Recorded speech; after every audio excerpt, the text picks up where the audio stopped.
not forget my stories, Senua. I am with you still. Out of hell you have come, and now find yourself in Midgard, the world of men. Do not think it any less dangerous for that. Your path has taken you far from home, across the boundless sea, and you must go on to the heart of this place, to the heart of man. You have seen how the Northmen journey out to conquer, and this is one of their lands, as icy dark as Niflheim, yet as fiery as Muspel. It has not long been claimed, and they try still to tame it.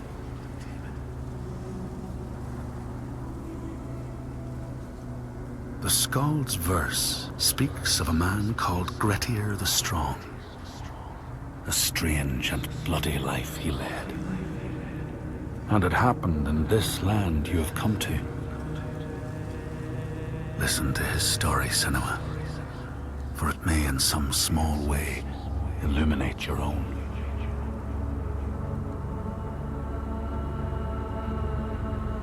The Skalds say that in Grettir's time, a nearby farm was plagued by hauntings. A shepherd called Glamour was killed by some evil force, found dead in the snow, bloated and black. His body could not be taken to burial, because he was held fast to the ground. So it was left. 3 days after his death, the body was missing.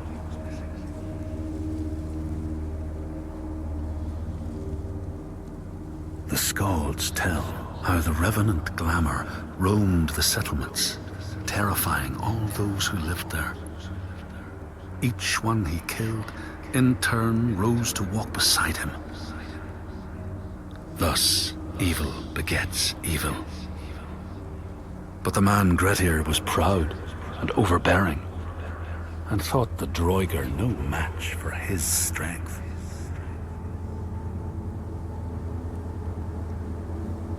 The Skalds say that Grettir fought and killed the Droiger Glamour, but not before Glamour had cursed him.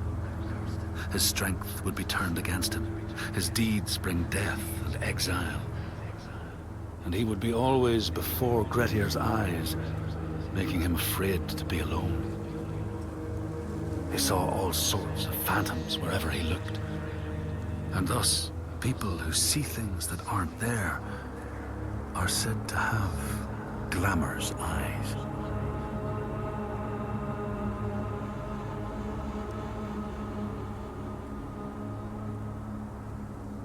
The Skalds tell how in the time of Grettir's kinsman Thorgrim, there was a terrible famine. No crops could be grown, and the fish fled the nets. It lasted years, and the people were desperate. There was no respite even in spring, since terrible gales from the north would rise up and set in for weeks. This is a cold and unforgiving land, Senua.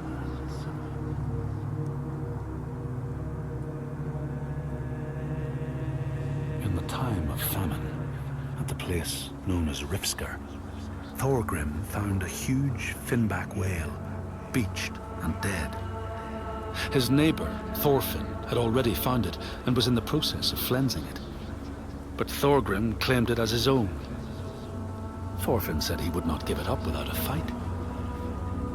If that's what you want, Thorgrim said, let it be so. And he launched a blow at Thorfinn, cutting off his head in one strike.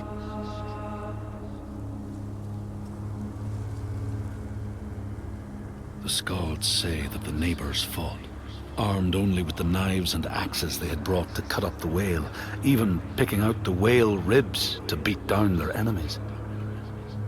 Thorgrim's men had loaded their boats with whale meat, but as they went to leave, one of their opponents struck Thorgrim's brother a fatal blow. And this is how hunger fates desperate men to come to blows, striking out against one another to survive.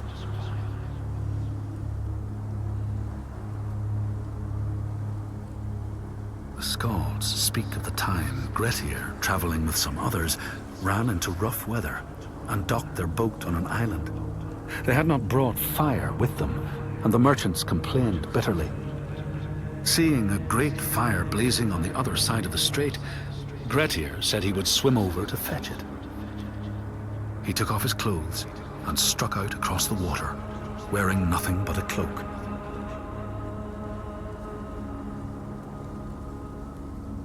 When Grettir came to the farm where the fire was burning, all was peaceful.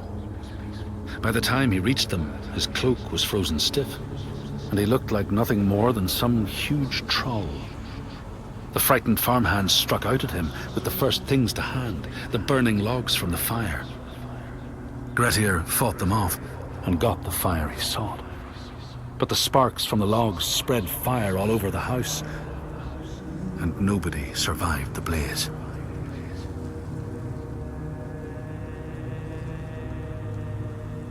The Skalds say that Grettir swam back across the strait, keeping the fire safe from the water. His friends applauded Grettir's bravery, but when word spread about the massacre at the farm, people took against Grettir.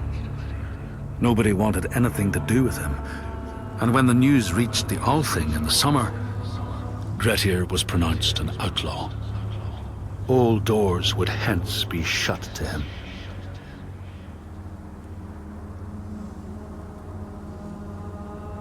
The Skalds speak of how Grettir, now an outlaw, took rest on the island of Haramsoy with a man called Audun.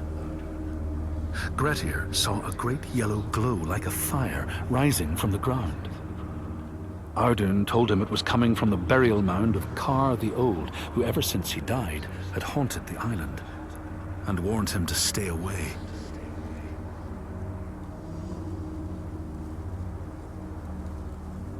The Skalds say Grettir wanted the sword that was buried in Kar's howe, and would not be deterred from seeking it.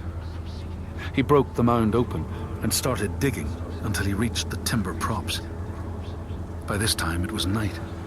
Audun warned him again not to continue, but Grettir threw down a rope and went inside the mound. No light penetrated it, and it reeked of death. But he persisted in exploring.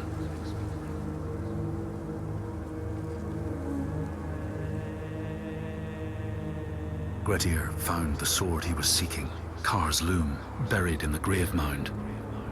He went to leave, but before he could reach the rope, something grabbed him from behind, and Grettir realized the mound dweller would not let his treasure go.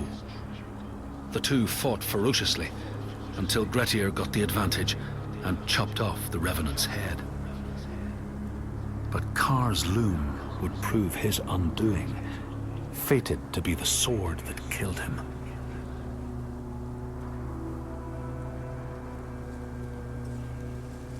The Skald's verse tells how Grettir made many enemies with his proud and overbearing nature. Always quick to anger, his strength and fighting prowess meant that even the most trivial of quarrels met a fatal end. The kinsmen of those he killed or maimed were angry, and because he was an outlaw, no one was allowed to help him.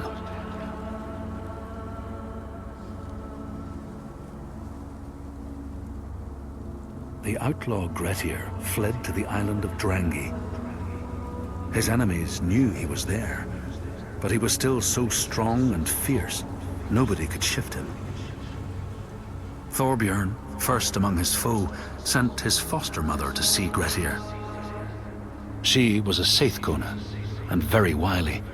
She enchanted a tree branch and sent it to wash up on Drangi.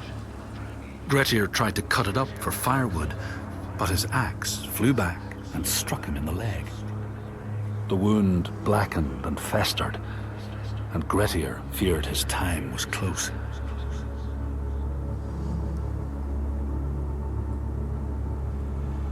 The Skalds say Grettir, wounded by Seithr, was now so weak it was possible for his enemies to defeat him. Under cover of night, Thorbjorn and his men attacked his shelter. They tried to disarm him, but he clung so firmly to his sword, Kar's loom, that they had to cut off his arm to get it free. Then they used his sword to cut off his head, and the land's mightiest outlaw was dead.